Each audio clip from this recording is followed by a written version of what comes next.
Welcome to good news India. This is Sunitha. 2024 ఎన్నికల్లో జగన్ దారుణంగా ఓడిపోయారు. దానికి సవాలక్ష కారణాలున్నాయి. గతం గతహ. రేపు 2029 ఎన్నికల్లో గెలుపు కూడా అంతే రీసౌండ్ చేయాలి. కమ్బ్యాక్ ఆ ఓటమిని మరిపించేలా ఉండాలి. బౌన్స్ బ్యాక్ హిస్టరీని రిపీట్ చేయాలి.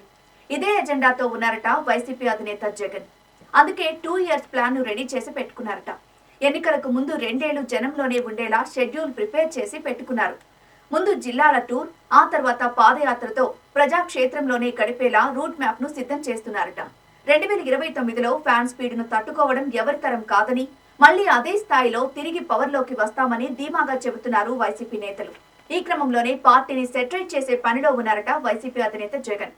ముందుగా నియోజకవర్గ ఇన్ఛార్జీలను మారుస్తూ, పనిచేస్తూ, వారికి దిశానిర్దేశం చేస్తూ తాను గ్రౌండ్ లోకి దిగే నాటికి అంతా సిద్ధంగా ఉండేలా ప్లాన్ చేస్తున్నారు. న్యూ ఇయర్ లో సరికొత్తగా అంటే కూటమి 2 ఏళ్ల పాలన పూర్తయ్యే నాటికి జగన్ దూకుడు పెంచుతారని అంటున్నారు. వచ్చే ఏడాది సమ్మర్ లో మొదట జిల్లాల టూర్ కు ప్లాన్ చేస్తున్నారట జగన్. అంతలోపే అన్ని నియోజకవర్గాలకు ఇన్ఛార్జీల నియామకం పూర్తి, సమన్వయకర్తలను యాక్టివ్ చేయడంతో పాటు పోరుబాటలో నిత్యం ప్రజల్లో ఉండేలా వ్యూహరచన రెడీ చేసి పెట్టారట. జిల్లాల టూర్ అయిపోగానే పాదయాత్రకు శ్రీకారం చుట్టబోతున్నారు జగన్. 2019 ఎన్నికలకు ముందు దాదాపు 3650 కిలోమీటర్ల పాదయాత్ర చేసి 151 సీట్లతో అధికారాన్ని చేపట్టిన జగన్ ఈసారి దాదాపు 5000 కిలోమీటర్ల పాదయాత్ర చేయాలని భావిస్తున్నారు.